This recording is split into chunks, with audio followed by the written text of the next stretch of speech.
ಎಲ್ಲ ಜನತೆಗಳಿಗೆ ನಮ್ಮ ಜನರಿಗೆ ವಂದಿಸುತ್ತೇನೆ. ಯಾಕೆ ಸುಮ್ಮನೆ ನೀವು ತಲೆಬೀಜ ತಗೊಂಡು ಯಾಕೆ ಈ ಚಿಂತೆ ಮಾಡ್ತೀರಂತ ನನಗೆ ಅರ್ಥ ಆಗೋದಿಲ್ಲ. ಯಾಕಂತ ಹೇಳಿದರೆ, ಯಾವ ನಮ್ಮ ಇಡೀ ಇಂಡಿಯಾದಲ್ಲಿ ಯಾವ ದೇವರು ಸೃಷ್ಟಿಯಾಗುವಾಗ ಸೃಷ್ಟಿ ಅಂತ ಹೇಳಿದರೆ ಒಂದು ದೇವಸ್ಥಾನದಲ್ಲಿ ಪ್ರಾರ್ಥನೆ ಇದೆ ನೆಲೆಯಾಗಿ ನಿಲ್ಲುವಾಗ ಯಾವ ದೇವಸ್ಥಾನದಲ್ಲಿಯೂ ದೇವರೇ ಬಂದು ಹೇಳಿದಂಥ ಮಾತು ಎಲ್ಲಿಯೂ ಇತಿಹಾಸದಲ್ಲೇ ಇಲ್ಲ. ಯಾಕೆ ಸುಮ್ಮನೆ ತಲೆಯನ್ನು ನೀವು ಕೆರೆದುಕೊಳ್ತೀರಿ? ಸತ್ಯಕ್ಕೆ ದಾರಿ ಉಂಟು. ಇಡೀ ನಮ್ಮ ಇಂಡಿಯಾದಲ್ಲಿರುವಂಥ ದೇವರು ಎಲ್ಲಿ ಯಾರು ನೆಲೆಯಾಗುವಾಗ ನಾವು ಇಲ್ಲಿಂದ ಯಾರಿಂದ ಕಳಂಕ ಅಂತ ಹೇಳಿದರೆ ಏನಾದರೂ ಒಂದು ತಪ್ಪು ಮಾಡಿದಲ್ಲಿ ಯಾವ ವ್ಯಕ್ತಿ ಬಗ್ಗೆ ಮಾತಾಡಲಿಲ್ಲ, ದೇವರ ಬಗ್ಗೆ ಮಾತಾಡಿದ್ದು. ಅಂದರೆ ದೇವರ ನಿಂದನೆ ಮಾಡಿದಲ್ಲ, ಇಡೀ ಇಂಡಿಯಾದಲ್ಲಿ ನೆಲೆಯಾಗುವಾಗ ಹೇಳಿದಂಥ ಮಾತು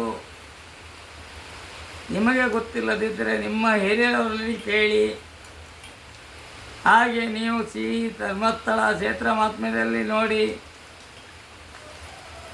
ದೇವರು ಬಂದು ಹೇಳುವಂಥದ್ದು ಕ್ರಮ ಪ್ರಕಾರವಾಗಿ ಹೇಳಿದ್ದಾರೆ. ಯಾರು? ದೇವರೇ ಸ್ವತಃವಾಗಿ ಹೇಳಿದ್ದು. ಇಲ್ಲಿ ಕಳಂಕ ಯಾರಿಂದ ಬರಬಹುದು? ಯಾರಿಂದ ಅಂತ ಹೇಳಿದರೆ, ಒಬ್ಬ ಕೂಲಿ ಮಾಡುವನಾಗಲಿ ಅಥವಾ ಯಾರೇ ಒಂದು ಭಕ್ತಾದಿಗಳಾಗಲಿ ಧರ್ಮಸ್ಥಳದಲ್ಲಿ ಏನಾದರೂ ನನ್ನ ಹೆಸರು ಕಳಂಕ ಬಂದಾಗ ನಾನು ಇಲ್ಲಿಂದ ಬಿಟ್ಟು ಹೋಗುತ್ತೇನೆ ಅಂತ ಹೇಳಿದಂಥ ದೇವಸ್ಥಾನ ಅಂತ ಹೇಳಿದರೆ ಶ್ರೀ ಧರ್ಮಸ್ಥಳದಲ್ಲಿ ಅಣ್ಣಪ್ಪ ಸ್ವಾಮಿ ಮತ್ತು ಹಾಗೆ ಇತರ ದೇವಗಳು ಮತ್ತು ಈಶ್ವರ ಮತ್ತು ಪಾರ್ವತಿ. ಅದ ನಂತರ ನೀವು ಯಾಕೆ ಚಿಂತೆ ಮಾಡ್ಕೊಳ್ತೀರಿ?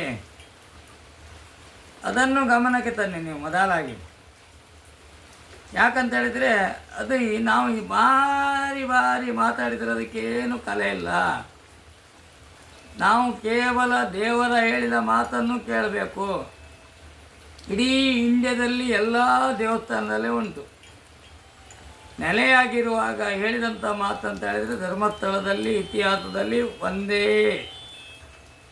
ಇಲ್ಲಿ ಯಾರಿಂದ ಇಲ್ಲಿ ಭಕ್ತಾದಿಗಳಾಗಲಿ ಯಾರೇ ಬರಲಿ ಏನೇ ಬರಲಿ, ಇಲ್ಲಿ ಏನಾದರೂ ಒಂದು ಸಣ್ಣ ಕಳಂಕ ಬಂದರೂ ನಾನು ಇಲ್ಲಿಂದ ಬಿಟ್ಟು ಹೋಗುತ್ತೇನೆ ಅಂತೇಳಿ ಮುನ್ಸೂಚನೆ ಆವಾಗಲೇ ಕೊಟ್ಟಿದ್ದಾರೆ ದೇವರು.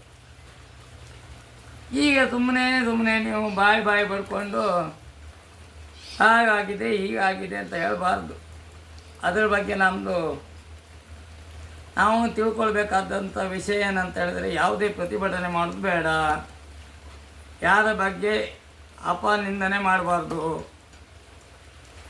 ನಮ್ಮ ತಲೆಯಲ್ಲಿ ಇರಬೇಕೇನಂತ ಹೇಳಿದರೆ, ದೇವರೇ ಹೇಳಿದ್ದಾರೆ, ನೆಲೆ ಹೋಗುವಾಗಲೇ ದೇವರೇ ಹೇಳಿದ್ದಾರೆ. ಏನಂತ ಹೇಳಿದರೆ, ಇಲ್ಲಿ ಯಾವುದೇ ಒಂದು ಕಳಂಕ ಬಂದಾಗ ನಾನು ಇಲ್ಲಿಂದ ಬಿಟ್ಟು ಹೋಗುತ್ತೇವೆ. ಎಲ್ಲಿ ಹೋಗ್ತಾರಂತ ಹೇಳಿಲ್ಲ. ಅದೇ ರೀತಿಯಲ್ಲಿ ಇವತ್ತೊಬ್ಬ ಮಾಧ್ಯಮನ ಒಬ್ಬ ಫೋನ್ ಮಾಡಿ ಕೇಳ್ತಾರೆ ಒಬ್ಬರಲ್ಲಿ, ನಾನು ಇನ್ನೊಂದು ಜನ್ಮದಲ್ಲಿ ಮಾಡಿದ ಪಾಪವನ್ನು ಹೇಗೆ ತಗೊಳ್ಕೊಳ್ಳೋದು ಅಂತೇಳಿ.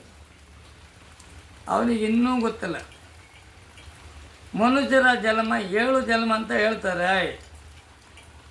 ಮನುಷ್ಯರ ಜನ್ಮ ಲಾಸ್ಟ್, ಕೊನೆ.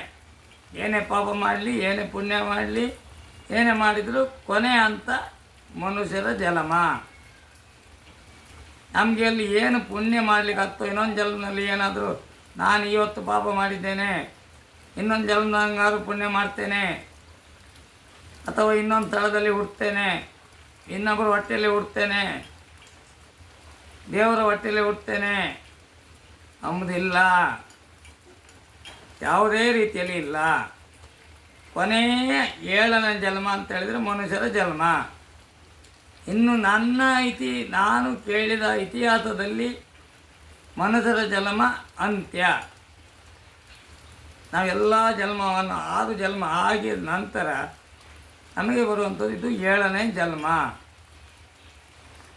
ಅದೇ ರೀತಿಯಲ್ಲಿ ಅಲ್ಲಿ ದೇವರು ಮುಂಚಿತವಾಗಿ ಹೇಳಿದ್ದಾರೆ, ಇಲ್ಲಿ ಏನೋ ಕಳಂಕ ಬರಲಿ, ಯಾರಿಂದ ಅಂದಳಿಲ್ಲ. ಒಬ್ಬ ಬಂದ ನನ್ನಂಥ ಭಕ್ತಾದಿಗಳು ಬಂದು ಏನು ತಪ್ಪು ಮಾಡಿದರೂ ನಾವು ಇಲ್ಲಿಂದ ಹೋಗ್ತೇವೆ ಅಂತೇಳಿ ಸಾಕು, ಅಷ್ಟೇ ಸಾಕು, ನೆಮ್ಮದಿ. ಅದು ನೀವು ಹೋರಾಟ ಕೊಡೋದು ಬೇಡ,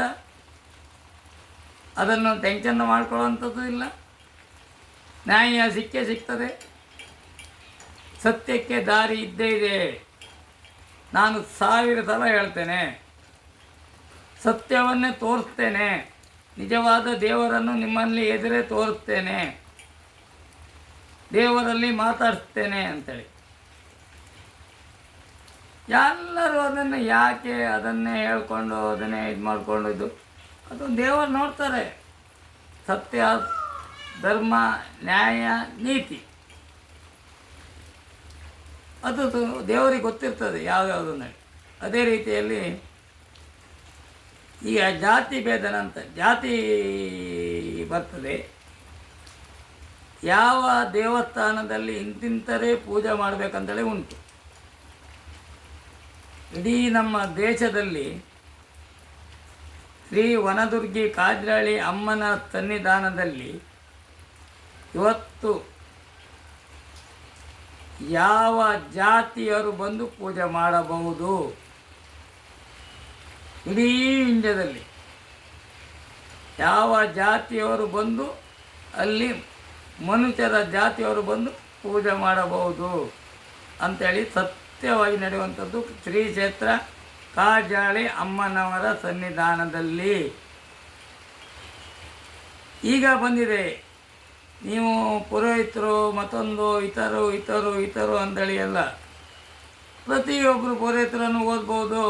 ಇವತ್ತು ಶಾಲೆ ಉಂಟು, ಸೈನ್ಸ್ ತಗೊಂಡವರು ಈಗ ಬಂದಿದ್ದೀಗ ಎಷ್ಟೋ ವರ್ಷ ಅಂತ ನಿಮಗೆ ಅನುದಾನ ಗೊತ್ತುಂಟು. ಈಗ ಶಾಲೆಯಲ್ಲಿ ಸೈನ್ಸ್ ಅಂತ ಹೇಳಿದ್ರೆ ಅರ್ಥ ಏನಂತ ಹೇಳಿದರೆ ದೇವರ ಪೂಜೆ ಮಾಡುವಂಥದ್ದು, ಇದನ್ನೆಲ್ಲ ಕಂಡುಹಿಡಿಯುವಂಥದ್ದು. ಮೊಬೈಲು, ಟಿ ವಿ ಈ ಥರ ಎಲ್ಲ ಉಂಟಲ್ಲ, ಕಂಪ್ಯೂಟ್ರು, ಈ ಕರೆಂಟ್ ಉತ್ಪತ್ತಿ ಮಾಡುವಂಥದ್ದು. ಈಗ ಬಟಾಟೆಯಲ್ಲಿ ಆಲೂಗಡ್ಡೆ ಅಂತ ಕರೀತಾರೆ, ಬಟಾಟೆ ಅಂತ ಕರೀತಾರೆ, ಅದರಲ್ಲಿ ಕರೆಂಟ್ ಉತ್ಪತ್ತಿ ಆಗ್ತದೆ.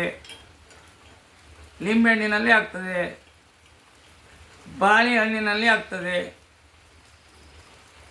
ಅದೇ ರೀತಿಯಲ್ಲಿ ದೇವರು ಹೇಳಿದ್ದಾರೆ, ನಾವು ಇಲ್ಲಿ ನಮ್ಮ ಸ್ಥಳದಲ್ಲಿ ಏನಾದರೂ ಕಳಂಕ ಬಂದ ಕೂಡಲೇ ನಾವು ಬಿಟ್ಟು ಹೋಗ್ತೇವೆ ಅಂತೇಳಿ. ಅದಕ್ಕೆ ನೀವು ಧರಣಿ ಮಾಡಬೇಕಂತಿಲ್ಲ, ಯಾವುದೇ ದಾಖಲಾತಿ ಪಡಿಬೇಕಂತಿಲ್ಲ. ಇತಿಹಾಸವೇ ಉಂಟು. ನಾವು ಯಕ್ಷಗಾನ ನೋಡಿದ್ದೇವೆ, ಧರ್ಮಸ್ಥಳ ಕ್ಷೇತ್ರ ಮಹಿಮೆಯಲ್ಲಿ ಅದು ಕಥೆಯನ್ನೇ ಹೇಳ್ತಾರೆ. ಇಡೀ ಧರ್ಮ ದೇವತೆಗಳೇ ಹೇಳ್ತಾರೆ. ಹಾಗಿರುವಾಗ ನಾವು ಯಾಕೆ ಸುಮ್ಮನೆ ನಿಷ್ಠುರ ಆಗುವಂಥದ್ದು, ಇನ್ನೊಬ್ಬರ ಹೆಸರು ಹೇಳುವಂಥದ್ದು ಯಾವುದು ಬೇಡ. ಯಾರನ್ನು ನಮ್ಮನ್ನು ಹುಟ್ಟಿದ್ದಾರೋ ಸೃಷ್ಟಿ ಮಾಡುವಂಥದ್ದು, ಹುಟ್ಟಿಸುವಂಥದ್ದಲ್ಲ, ಹುಟ್ಟಿಸೋ ತಂದೆ ತಾಯಿ ನಮ್ಮನ್ನು ಸೃಷ್ಟಿ ಮಾಡುವಂಥದ್ದು ಅವರು ಮುಂಚಿತವಾಗಿ ಹೇಳಿರುತ್ತಾರೆ ಅಂತ ಹೇಳುತ್ತಾ ನನ್ನ ಮಾತನ್ನು ಮುಗಿಸ್ತೇನೆ. ಜೈ ಹಿಂದ್, ಜೈ ಕರ್ನಾಟಕ, ವಂದೇ ಮಾತರಂ.